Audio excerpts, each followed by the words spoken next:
Почитувани гледачи, вие сте со урбаните вести на МТМ. Во кинотеката на Македонија вечерва во рамки на Скопско лето ќе биде прикажан долгометражниот анимиран филм Ледено доба.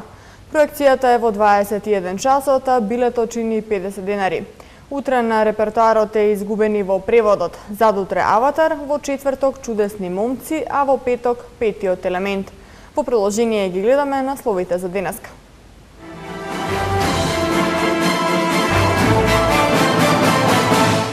Огласот за пројавување интерес за раководни функции во градот Скопје не е оглас за вработување. До 2020 година секој корисник има интернет со брзина не помала од 30 мегабити. Куклената представа Могли утре на репертоарот на театарот за деца и младинци. Фирмите кои работат со отпад треба да поседуваат дозвола и за негово складирање и преработка.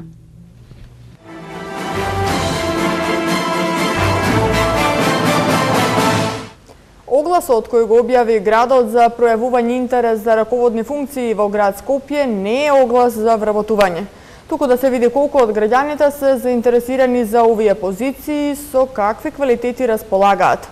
Појасни градоначалникот на град Скопје Коце Трајановски на денешната седница на Совет.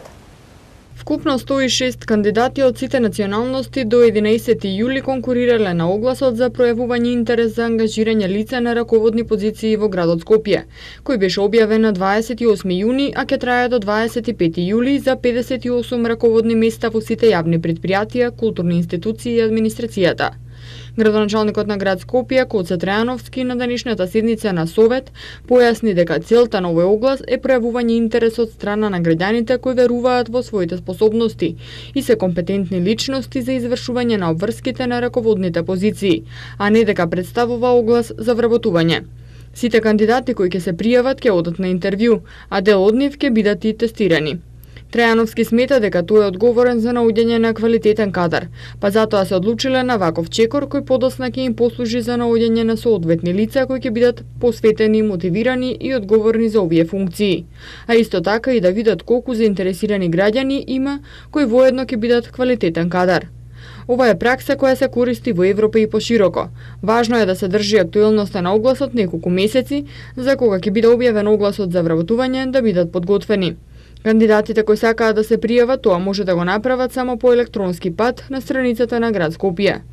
На објавениот оглас имаат право да се пријават сите лица кои силно веруваат во своите капацитети, да поседуваат менаџерски способности и лидерски вештини, да се подготвени за темелна посветеност и одговорност за работата за која се пријавуваат, да поседуваат способност за тимска работа и да се насочени кон спроведување на политиките на град Скопје.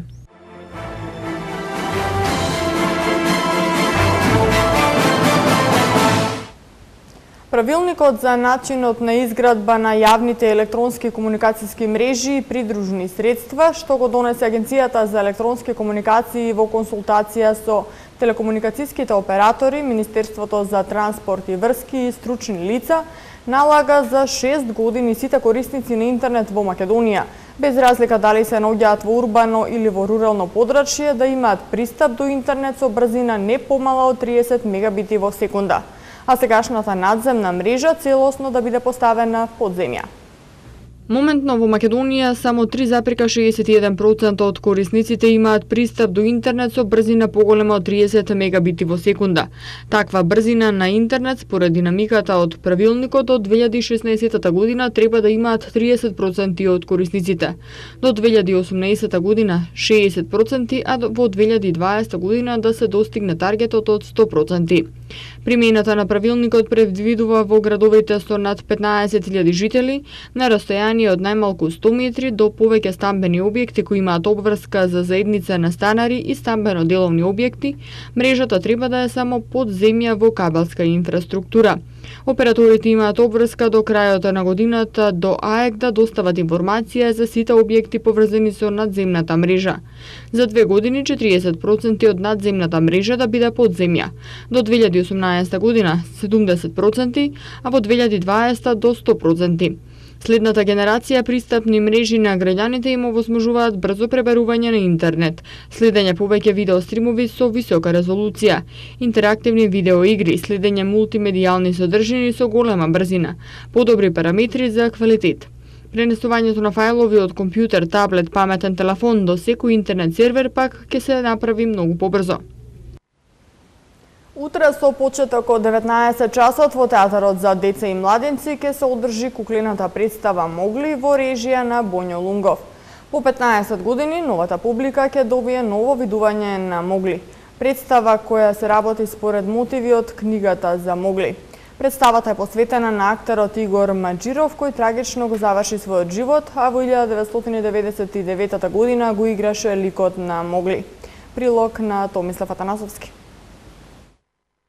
По 15 години новата публика ќе добие ново видување на Могли во режија на човекот предодаден за детски хитови бугарскиот режисер Боњо Лунгов. Куклената представа се работи според мотиви од книгата за Могли од Рандјард Киплинг. Пред големата премиера која ќе се случи утре со почеток од 19 часот, актерската екипа имала можност еднаш да ја изведе представата пред мала група дечиња извидници. Голема заслуга за новиот Могли имаат режисерот Лунгов и неговите асистенти Маја Енчева и Константин Каракостов. Прв пат представата Могли во Театарот за деца и младенци беше поставена пред 15 години на 6 март 1999 година. Насловната улога тогаш ја толкуваше Игор Маџиров, кој трагично почина и токму затоа целиот ансамбл оваа представа му ја посветува на најоригиналниот Могли, како што изјави Драган Довлев, директорот на Театарот за деца и младенци. Представата е работена по мотивите од книга за џунглата од Радјард Киплинг, во адаптација и драматизација на Маја Енчева и на Боњо Лунгов, кој што воедно е и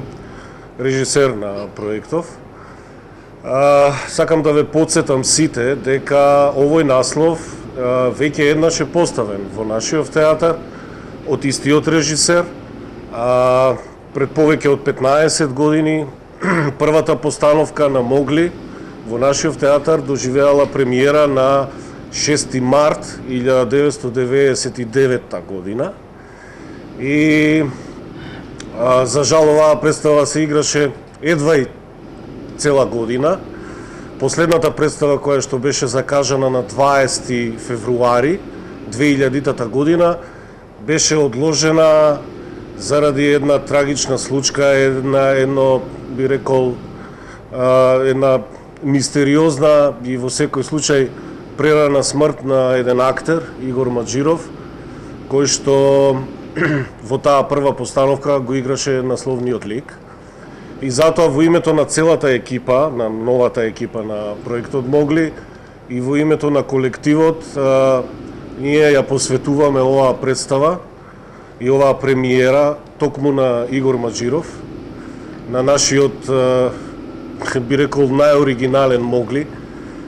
Ние сме многу врзани за него, тој беше дел од нашиот театар неколку години и сакам да кажам дека Игор Маџиров никогаш нема да биде заборавен од овој театар и дека оваа представа, оваа нова постановка на Могли е всушност само уште едно скапоцено камче во мозаикот наречен Спомени за Игор. Улогата на новиот Могли ќе игра младиот и надежен актер Мартин Јордановски. Искрено не чувствувам никаков терет, никаква тежина, бидејќи нели сите ја памтат претходната представа. Во живо ја немам гледано никогаш, имав прилика да ја гледам на видеоснимка. Ми се допадна апсолутно многу, да, и баш тоа ми беше еден огромен предизвик и една огромна одговорност за да го направиме Могли подобар. Нели, светот оди напред, се движи напред. Тоа било пред 15 години, ова е денес. Представата ќе ја погледнете, ќе си кажете сами. Процесот ми беше екстремно забавен, немавме ниту една, тоа е многу ретко, да немаш ниту една ситуација кај што ќе се скараш, кај што ќе се изнервираш, значи за најопшто за било што. Од првата изvedба на Могли во новата представа играат Тања Павловска-Кочовска и Предраг Павловски, а останалите актери се Наташа Петровиќ, Мики Јанчевски, Марија Ѓорѓиовска, Симона Спировска и Ненад Митевски. Куклите, реквизитите и дел од сценографијата ги изработи Кирил Василев, а костимите се на Љубица Велкова. Кочовска и Павловски ги играат истите ликови од првата поделба на улогите, со тоа што Кочовска овој пат, освен Пантерот Багира, го игра и ликот на Чакалот Табаки. Повозрастните колеги Кочовска и Павловски има само пофални зборови за младите колеги кои со голем ентузијазам ја работеле не само оваа, туку и сите други представи во театарот за деца и младинци. За оваа представи до сега нашата дружба и работа била немам зборови. Меѓутоа, стварно се надевам дека ќе остане понатаму така. Ви благодарам, помлади колеги, и нас не подмлади. За мене театарот е колективна работа. Тоа е некое мое театарско кредо, бил и ќе биде. И тешко и ретко се паѓа во театарот да се спои еден колективен дух, да се спои една колективна енергија на артисти, на режисер, на комплетно цела екипа. И јас имав среќа да учествувам у нешто такво сега во овој проект, како што беше, сакам да кажам, и претходниот проект. Значи, ми се потврдува дека не е тоа случајност дека било само претходниот колективна енергија, таа се префрла и во овој, и верувам дека, дај Боже, овој театар да оди натака во тој некој, пак ќе повторам, колективна енергија, колективен дух, сакање нешто заедничко се постигне. Бидејќи без тебе не постојам ни јас, ни ти без мене, театорот е колективен за мене, а тоа го имаме сега и многу ми е драго.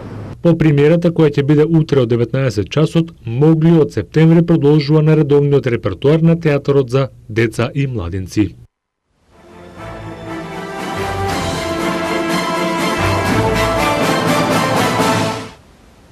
Трговија со неопасен отпад може да вршат само компании кои имаат дозвола за негово складирање, третман или преработка. Согласно најновите законски измени, укинати се дозволите за тргување со неопасен отпад, што некои фирми од оваа дејност ги поседуваат, иако рокот не им е истечен. Целта на законските измени кои веќе се во сила односно на обврската за тргување со неопасен отпад да се поседува и дозвола за негово складирање, третман или преработка е елиминирање на манипулациите, особено од аспект на затојувањето данок, како и контрола на материјалите, нивното влегување и излегување. Истакна Ана Карамфиловска-Мазневска од Министерството за животна средина и просторно планирање. Казните за нелегална трговија со неопасен отпад се 3 до 5 години затвор. Според проценките, минатата година само 3 до 4 компании од оваа дејност ја оштетиле државата за околу 5 до 6 милиони евра со затојување данок по различна основа. Во Македонија околу 150 компании имаат дозвола за трговија со неопасен отпад и лиценци за негово складирање, третман или преработка, додека уште 100 фирми имаат дозволи само за трговија кои практично веќе не им важат.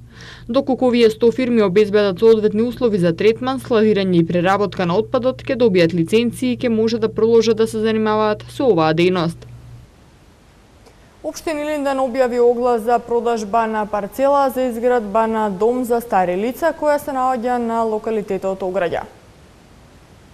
Домот за стари лица ќе се гради на пристапна локација со комплетна инфраструктура во централниот дел на општината што се наоѓа на само 10 километри од центарот на градот. Површината на градижната парцела изнесува 9968 метри квадратни, а површината на градбата е 4486 метри квадратни. Право на учество на јавното надавање имаат физички и правни лица кои што ќе достават пријава за учество во електронско јавно надавање, која што треба да се достави до 18 август на адресата на општина Илинден. Реализацијата на овој капитален проект Дом за стари лица е една од зацртаните цели и капитални приоритетни проекти во стратешкиот план за локален економски развој на општина Илинден. Покрај Домот за стари лица и стопанските објекти кои се изградени и треба да се градат во овој дел на општината на локалитетот Ограѓа, предвидена е изградба на здравствен дом, училиште и стрелиште. На почетокот на акцијата за уредување на површина од 20.000 метри квадратни од општина Центар истакнуваа дека најстарата стамбена населба во Скопје, Пролет, ќе добие нови паркови за почист воздух и поздраво живење. Станува збор за засадување на 779 ниски и високи садници кои ќе го променат ликот на оваа населба. Како што потенцираат од општината, просторот досега бил запуштен со високо обраснати и сушени треви, како и уништени дрвја кои представуваат потенцијална опасност за граѓаните во населбата Пролет. Од високи садници обезбедени се 16 вида, и тоа зимзелени дрвја, високородни садници, јавори, магнолии и грмушки. За наводнување на оваа површина нема да се троши питката вода, туку ќе се користи техничка вода, за што во тек е ископ на бунар. Системот за наводнување ќе биде автоматски, во периоди кога тоа е неопходно за зеленилото. Одговорните информираат и дека освен што ќе биде уреден просторот, ќе бидат обновени и детските игралишта, а ќе се постави и нова урбана опрема. Бензините од ноќаска на полнок се намалуваат од денари половина до 2,5 денари, одлучи денеска Регулаторната комисија за енергетика. Новата цена на Евросупер 95 се намалува за 2 денари за литар и ќе изнесува 81 денар, а Евросупер 98 се намалува за денари и половина и ќе се продава по цена од 83 денари за литар. Евродизелот и екстра лесното масло за домаќинство се намалуваат за 2,5 денари и согласно новата одлука на Регулаторната комисија за енергетика, цената на евродизелот ќе изнесува 67,5 денари за литар, додека на екстра лесното масло 56 денари за литар. Малопродажната цена на мазотот се намалува за 1,84 денари за килограм и тој ќе се продава по 40,348 денари за килограм. Намалувањето на нафтените деривати се должи на падот на цената на нафтата на светскиот пазар во изминатиот 14-дневен период и на курсот на денарот во однос на доларот. Германија победи Аргентина со 1:0 и стана нов светски фудбалски првак по пауза од 24 години. Сколари повеќе не е селектор на Бразил, а Леброн Джеймс реши да се врати во Кливленд, од каде ја почна блескавата кариера. Ова се дел од спортските вести кои ги гледате во денешното издание на Спорт и околу спортот.